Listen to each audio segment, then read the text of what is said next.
What's up, everybody? Welcome back to the Hoopz Junkiez Podcast. I'm your host, Marcus. We got my brother, AB. Say what up, AB. Yo, yo, yo. And why you always coming so late? Let's do that again. What's up, everybody? Welcome back to the Hoopz Junkiez Podcast. I'm your host, Marcus. And we got my brother, AB. Say what up, AB. Hey, yo! There you go. We said it was something. We said it was with his chest that time. And y'all know what it is. We got our other brother, our favorite hater from the Golden State. Hot Take Jay. What's happening, baby? What to do one time? I don't ever think that Jason gonna respond when I say what's happening, baby. He do a hand gesture, and then he leave it at that. You throwing my rhythm off, dude. You throwing my rhythm off. But anyway, we got an interesting topic. And if you watched the last podcast, we ended up on this subject of opportunity. And now we're gonna discuss opportunity from a different aspect. We can relate it to sports. It don't have to be related to sports, but we just covering the whole thing. Opportunity. Some people have opportunity. Some people don't have opportunity like others. But is that an excuse for life?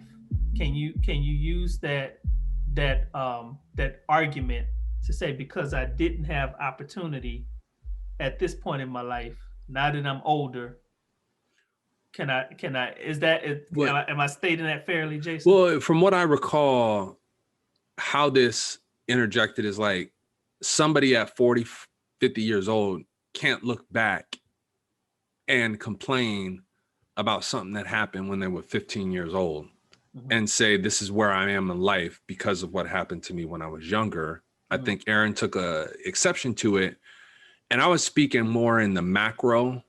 Right. And actually, if I'm going to claim my sources, I was actually stealing from Colin Cowherd when he was talking about. That's No, because he had a point. And I'm grown. I'm about to be 38 here in a couple weeks, and it's like, and then I got some personal situation. No, see, there it goes. A broke clock can be right twice a day. So, okay. you know, chastise the man. I watch him a couple times a week, but what he said stuck with me because you can be still Steph Curry, and you can have, born into the NBA brotherhood, and you can have the right tutelage, and you can become the greatest shooter ever, or you can be Dame Dollar and be 1A, 1B. You could say they're in the same tier, or he's just shy because of the personal accolades. But Dame comes from nothing, right here in the Bay, and went to some obscure college and made his name for himself. And in a bigger scheme, in a grand scheme, as it relates to life, once you get 45, 50 years old, and you're more than half your life has passed you by, why waste brain power? Why waste energy about the raw deal that you got started out with? Like, you can, and it's a tangible reason, but what are we talking about? Like, it's, somebody who's 40, 50 years old shouldn't be complaining about something that happened when that they were born into or happened as a teenager. You've had more than enough chances in your life to get on track. I don't know. That's just my take. That's just where I thought we left it. But let me say this before you get started, AB. Number one, the conversation was just a interesting conversation to have. It's very interesting to bring it up on the podcast. And I wanted to do this not specifically just about sports, but just about life, because there's some people that might have heard Jason make that comment and they responded like AB, and some of them might have heard him make it and they completely agree with him. But I just thought that both sides should be talked about on here, and we're going to do this, and we're going to have this conversation without getting in our feelings, hopefully, and without making too big of an argument, with the understanding, the grown-up understanding that at the end of it, we could probably all agree to disagree and still go on. So with that being said, I have my thoughts, and I'll get into it after that. But what do you have to say, AB? You wanted to jump in there so bad the last time, but we ran out of time. So, what are your thoughts on it?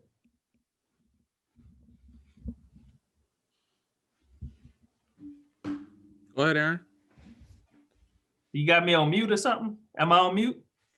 Hey, my connection keeps dropping. I ain't heard nothing for the last 2 minutes. Oh no, it's your turn to interject, bro. Yeah. What do you say about what Jason, what his thing was? I mean,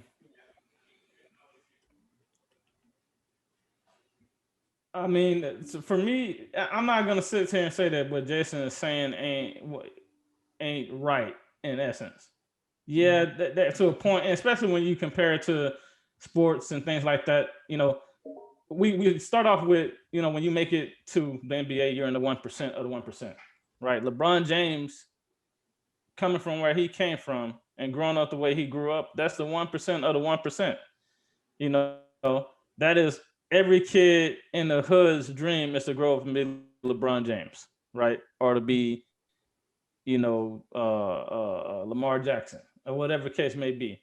And that's actually what, you know, parents and mentors, all of them are trying to get kids to be like, don't put all your hopes and dreams on being LeBron James or Lamar Jackson or you know, whatever rapper you want to name or whatever, because the chances and the odds of you actually, you know, making it to that point is so stacked against you. And you don't want to, and it's sound bad because you make them, you don't want to discourage them to go after their dream either, because that's bad too. But you realize and start from there. So when you say that, I'm not even really thinking about that standpoint. I don't think about Steph and Dame.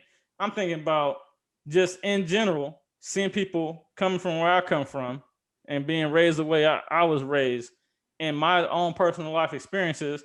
I know that if what you see and what you're raised around has a profound effect on you for a long time, and it could be a lifetime, right? So I was fortunate enough, you know, being raised where we were raised, I was fortunate enough to have a lot of mentors and stuff around me because of the church and things that I was in, some of the organizations that I was in growing up, that I had people to show me positive, and I had positive influence, but everybody don't have that, right? If you never get the positive, you never have someone there showing you there's another road, there's another alternative, there's another path that you can go down, and you can actually be whatever it is you want to be.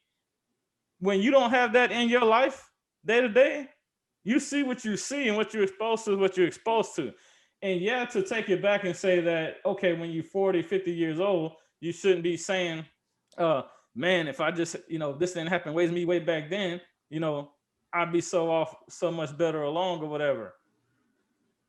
You will hope that you're not still saying that, but if you were never taken outside of that environment and exposed to other different things, you may not know, but you don't know what you don't know. That was gonna be my There's point. a whole nother world out there that I just moved back to Houston. My world and my universe in Houston, Texas right now is way different than what my world and my universe was like in Houston before I left home, and what I was exposed to and what I saw every day. I see my city from an entirely different lens than what. But had I never left home, had I never gotten out and met people like yourself, Jay, from the Bay Area, people from all over the world, and been to all these different places, I would still think the same thing. I would still have the same kind of thought processes that I had then. You kind of know me when I was a young, you know me. You know what I'm saying? So, you know, getting past that loose cannon, everybody, I won't say everybody, because I know plenty of dudes that ain't grew out of it. Most people do grow out of that way of thinking, but by the time they do, what opportunities have been lost, what doors have been closed permanently. Because once you get too far down that rabbit hole of not seeing things from a different way and trying to do different things, you can close doors permanently and opportunities permanently that you won't never have a chance to go back and get back. And that's where you get the people coming back at 40 or 50 saying, man, if I knew then what I know now, if I can go back and do this different, so opportunity. And just think of, I don't want to go too far. There's things that when there are other people that know things and are brought up in a way that has them set on a path for their life. The boy's glitching bad. At an early age, coming out of high school, right? 17, 18. I'm just, in some cases, learning just now. Mm-hmm. So how big of a head start do they have when that's the case? Yeah. Let me jump in there before time run out too. I agree with Jay. For the most part, you shouldn't be blaming it. Mm-hmm. Mm-hmm. And to be fair, let me say this on a micro level, Jason is right. Okay, but for the sake of this conversation and for the sake of people listening, and we just want to touch every aspect of life, and that's why I say not just sports. I have to agree with Aaron. Not to say that you wrong, Jason, about the sports thing and relating it to that. I think that was probably a bad thing to relate it to, because immediately when people hear that, they either side with what Aaron was saying on a overall level, or they side with you and relate it to an overall level when you were just talking about a specific sports subject, right? That's the reason why I want to have the conversation. So, not saying that you're wrong, but just a bit more overall vantage point of it was nuance. I look at life as, do you guys know what a story arc is? A story arc. For example, let's talk about Lord of the Rings. Frodo Baggins start out. If you've seen Lord of the Rings, have y'all seen Lord of the Rings? Mm-hmm. Okay, Frodo Baggins start out as this innocent little hobbit in the Shire, and he's all quiet and innocent, and the Shire is all he knows. Then this ring comes into his life, and then he goes on this big adventure. And once you watch all of the Lord of the Rings series, you see how different of a character he is. And the reason why he's so different in that story arc is because of his life's experience, the people that's come into his life, the dangers and the trials that he's had to overcome, right? So everything in our lives it makes our story arc. All right. So I might have somebody in my life that's a sports mentor to me, right? Or I might not. It all creates a story arc. The sports mentor could say, hey, Marcus, I see you got skills in this. Let's go work on this and develop you. All right. And we can develop in basketball and this and that. And he can help me get to the next level skill-wise. The problem is I may not have a mentor that says, man, you so good, but your attitude is bad. And you're not listening to your coaches. And your coaches is trying to get you here. You can't get here with your athletic ability, with your basketball skills, if you can't follow directions from those that are above you, right? Me being from the hood, me being from where I'm from in Houston, I had the basketball thing down. I had no good male influence in my life because my dad wasn't there. My stepdad was a abusive jerk. And so therefore, the only influence I had in my life was either strangers that would come in or my mom. Strangers that would come in and be nice to us and this and that, like our next door neighbor would do stuff with us, or my mom. Other than that, it was me and my brothers. So my story arc didn't go where maybe it should have went with the basketball thing, because eventually I let go of basketball and I was just a pickup ball player or whatever. But that's with every aspect of life. It's not just with sports. It's how you are professionally when you go and work in the corporate world. You know, it's when you go into the military. How is your story arcing then? So some people may not get to where they need to be, and then they look back and say, man, had I did this, then I would be much better off. And they would be. That's the truth. They would be much better off if they had the right story arc.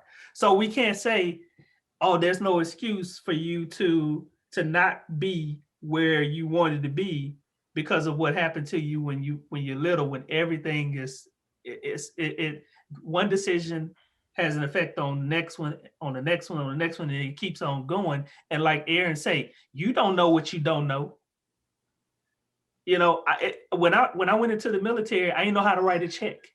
I didn't know how to use the ATM machine because when I got paid back in the day, you used to take your check up to the corner store and they cash your check for you and give you your money. I didn't have a reason to know how to use an ATM machine or cash a check. I didn't have to do it. And no one that's trying to show you. But when I got into the military, and I didn't know, that's when we saying you don't know what you don't know. I didn't know that, hey, you need to know how to do this because when you get older, you're gonna have to do it. That hadn't been my life experience. I had a friend in the military that said, you don't know how to write a check? Let me show you how to write a check.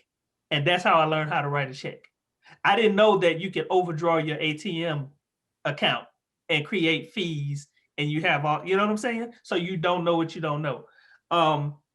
Now, and if you knew what you didn't know, then you can go back and look it up on YouTube or look it up on the internet or ask people questions about it. It's like as you go and you learn stuff, but what if you never learned those things? My mom never learned, you know, certain things. And so she's kind of stuck what she knows. And at a certain age, you get comfortable with that.